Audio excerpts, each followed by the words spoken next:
नमस्कार। RCIT हरियाणा की YouTube class में आपका हार्दिक स्वागत है। आने वाली नई वीडियो क्लास को देखने के लिए RCIT हरियाणा के YouTube चैनल को सब्सक्राइब कर दे। हेलो फ्रेंड्स, सी लैंग्वेज की सीरीज़ में आज हमारा पहला चैप्टर है introduction to C language. C language जब हम स्टार्ट कर रहे हैं तो मैं ये मान के चल रहा हूँ कि ये हो सकता है आपकी पहली प्रोग्रामिंग लैंग्वेज हो, तो हम इसमें बहुत ही फंडामेंटल बातों को कवर करते हुए चलेंगे। हो सकता है कि आपने पहले कोई लैंग्वेज पढ़ी हो तो भी आपको ये सारे ट्यूटोरियल बहुत काम के नज़र आएंगे। आइए देखते हैं कि आज के लेक्चर में हम क्या क्या देखने वाले हैं। आज का हमारा ऑब्जेक्टिव है why C language is so important and history of C language. आज के लेक्चर में हम प्रोग्रामिंग स्टार्ट नहीं करेंगे। इनफैक्ट शुरुआत के 2-3 लेक्चर्स में हम बहुत ही फंडामेंटल बातें करेंगे जो कि बहुत ज़रूरी हैं सी लैंग्वेज सीखने से पहले। So why C language is so important. कई सारी चीज़ें जो हम सुनते रहते हैं हमें नहीं पता होते हैं कि ये वो सॉफ्टवेयर्स हैं जो सी लैंग्वेज में बने हैं। ऐसे ही कुछ फेमस सॉफ्टवेयर्स के मैं नाम यहाँ पे बताना चाहूँगा। जैसे ओरेकल सॉफ्टवेयर का नाम हमने सुना होगा। ओरेकल डेटाबेस सेक्टर में बहुत बड़ा सॉफ्टवेयर है, बहुत ही ज़्यादा यूज़ में आने वाला सॉफ्टवेयर है, बहुत सक्सेसफुल सॉफ्टवेयर है और ये सॉफ्टवेयर बना है सी लैंग्वेज में। इसके अलावा आज की डेट की हॉट टेक्नोलॉजी एंड्रॉयड, इसकी भी कोर लाइब्रेरीज लिखी गई हैं सी लैंग्वेज में। माइस्क्यूएल भी ओरेकल की तरह एक डेटाबेस मैनेजमेंट सॉफ्टवेयर है और ये भी सी लैंग्वेज में लिखा गया है।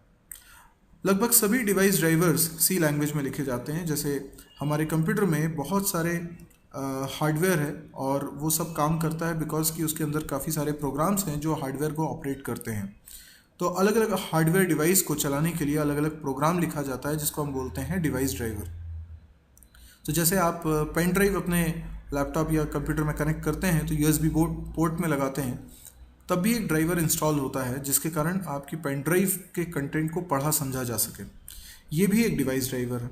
इस तरीके से बहुत सारे डिवाइस ड्राइवर हमारे कंप्यूटर के अंदर होते हैं और जिसके कारण बहुत सारे डिवाइसेस को हम यूज़ कर पा रहे हैं। इसका होने का पता भी आम लोगों को नहीं चलता है। वो सिर्फ अपने कंप्यूटर को यूज़ करते हैं तो एप्लीकेशन सॉफ्टवेयर से इंटरेक्ट करते हैं, उन्हें नहीं पता चलता कि डिवाइस ड्राइवर क्या चीज़ है। लेकिन जो लोग प्रोग्रामिंग बैकग्राउंड के हैं या प्रोग्रामिंग सीख रहे हैं उन लोगों को ये जानना चाहिए कि what is device driver. So almost every device driver is written in C language. हम जो इंटरनेट को एक्सेस करने के लिए वेब ब्राउज़र सॉफ्टवेयर यूज़ करते हैं जैसे गूगल क्रोम या मोजिला फायरफॉक्स या सफारी या ओपेरा, जो भी ये जनरली जो फेमस कुछ वेब ब्राउज़र्स हैं इनका भी एक मेजर पोर्शन सी लैंग्वेज में लिखा गया है। Unix operating system a well known operating system और अपनी तरह का पहला ऑपरेटिंग सिस्टम था, ये भी सी लैंग्वेज में बना। इनफैक्ट सी लैंग्वेज को बनाया ही गया था यूनिक्स ऑपरेटिंग सिस्टम को डेवलप करने के लिए। सी लैंग्वेज आज दुनिया की सबसे ज़्यादा पॉपुलर लैंग्वेज है, तो जो लोग ये कहते हैं कि सी एक आउटडेटेड लैंग्वेज है वो गलत कहते हैं। सी लैंग्वेज में आज भी बहुत ज़्यादा प्रोग्रामिंग होती है और अगर एक सर्वे को सही माना जाए तो सी लैंग्वेज आज दुनिया की नंबर 1 प्रोग्रामिंग लैंग्वेज, यानी सबसे ज़्यादा प्रोग्रामिंग सी लैंग्वेज में होती है। उसके बाद जावा में होती है, उसके बाद ही दूसरी लैंग्वेजेस का नंबर आता है। तो कोई अगर ये कहता है कि सी लैंग्वेज में अब प्रोग्रामिंग नहीं होती तो उनको जानकारी नहीं है। सी लैंग्वेज में अभी भी बहुत ज़्यादा काम होता है।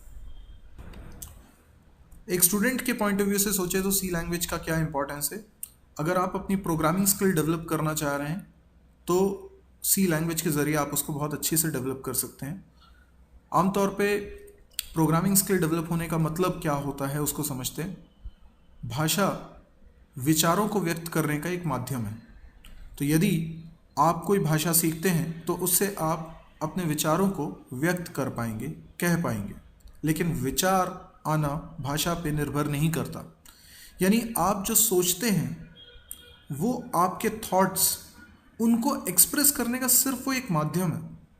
अब जैसे आपसे कहा जाए कि आपको हिंदी आती है और हिंदी में आपको निबंध लिखना है, लिखना क्या है ये तो आपको सोचना पड़ेगा।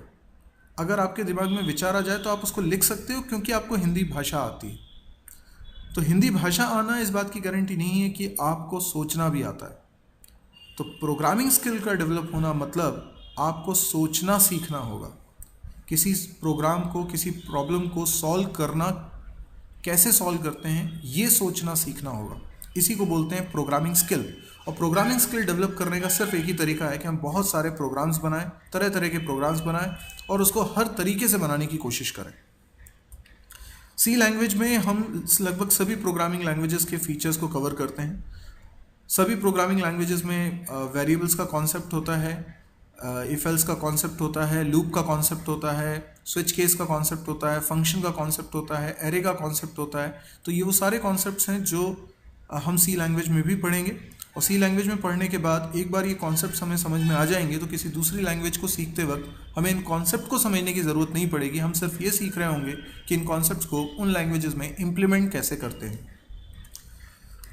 अगर आप कैंपस रिक्रूटमेंट प्रोसेस से गुजर रहे हैं तो आपने देखा होगा कि कई सारे कंपनीज़ अपने रिटर्न एग्ज़ाम में सी लैंग्वेज पूछती हैं, कुछ लोग इंटरव्यू में भी सी लैंग्वेज पूछते हैं। तो सी लैंग्वेज का एक खासा इंपॉर्टेंस उन लोगों के लिए भी है जो फ्रेशर्स हैं और अभी जॉब चाहते हैं। तो अगर आपकी सी लैंग्वेज अच्छी है तो बहुत चांसेस हैं कि आपका सिलेक्शन हो जाए। सी लैंग्वेज बहुत पॉपुलर लैंग्वेज है हार्डवेयर लेवल प्रोग्रामिंग के लिए, यानी सिस्टम सॉफ्टवेयर्स बनाते हैं इसमें, या device driver, operating system, embedded systems की प्रोग्रामिंग इसमें होती है। तो C language is very popular for hardware interaction. अब जो लोग कंप्यूटर साइंस ब्रांच से नहीं होते, इलेक्ट्रॉनिक्स ब्रांच से हैं, इलेक्ट्रिकल ब्रांच से हैं, मैकेनिकल ब्रांच से हैं, उन लोगों के लिए भी सी लैंग्वेज बहुत काम की होती है, क्योंकि उनकी कोर फील्ड में भी सी लैंग्वेज का दखल होता है। क्योंकि आजकल एम्बेडेड सिस्टम का ज़माना है, मशीनों को कंप्यूटर से ऑपरेट किया जा रहा है, तो वहाँ पे भी प्रोग्रामिंग की ज़रूरत पड़ती है जिससे कि मशीन को हम एक तयशुदा तरीके से यूज़ कर सकें। तो सी लैंग्वेज तो सभी के लिए काम की है। आइए बात करते हैं हिस्ट्री ऑफ सी लैंग्वेज की। सी लैंग्वेज बनने से पहले एक मार्टिन रिचर्ड्स नाम के शख्स थे जिन्होंने लैंग्वेज बनाई थी BCPL। BCPL का फुल फॉर्म है बेसिक कंबाइंड प्रोग्रामिंग लैंग्वेज। इन्होंने ये लैंग्वेज 1966 में बनाई थी। इन्होंने बहुत सारी लैंग्वेजेस के फीचर्स को कंबाइन करके इस लैंग्वेज को बनाया था। केन थॉमसन जो AT&T बेल लेबोरेटरी में काम करते थे, इन्होंने BCPL लैंग्वेज को इम्प्रूव करके B लैंग्वेज बनाई। कहा यह जाता है कि BCPL शब्द का ही पहला लेटर B इन्होंने अपनी लैंग्वेज के लिए चुना। इन्होंने एक तरह से मार्टिन रिचर्ड्स को सम्मान दिया क्योंकि उन्हीं की लैंग्वेज को यूज़ करके उन्होंने इम्प्रूवमेंट करके B लैंग्वेज बनाई थी।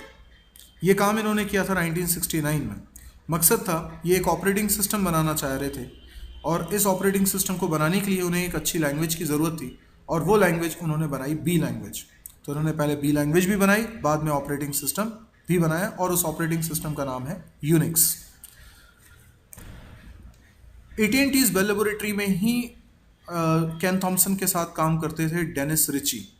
डेनिस रिची ने 1972 में सी लैंग्वेज बनाई। उन्होंने B लैंग्वेज को ही इम्प्रूव करके सी लैंग्वेज बनाई और केन थॉमसन से कहा कि अगर हम इस यूनिक्स ऑपरेटिंग सिस्टम को दोबारा सी लैंग्वेज में बनाएं तो इसमें और कई फीचर्स आ जाएंगे। सबसे बड़ा फीचर था ऑपरेटिंग सिस्टम का पोर्टेबल होना। तो सी लैंग्वेज बनाई गई थी यूनिक्स ऑपरेटिंग सिस्टम को बनाने के लिए। ये दोनों ही शख्स AT&T बेल लेबोरेटरी में काम करते थे। साथ में मिलकर इन्होंने दोबारा यूनिक्स ऑपरेटिंग सिस्टम बनाया और आज जिस यूनिक्स ऑपरेटिंग सिस्टम को हम पढ़ते समझते हैं वो सी लैंग्वेज में बनाया गया है। क्लास कैसी लगी कमेंट करके जरूर बताएं और लाइक कर दे।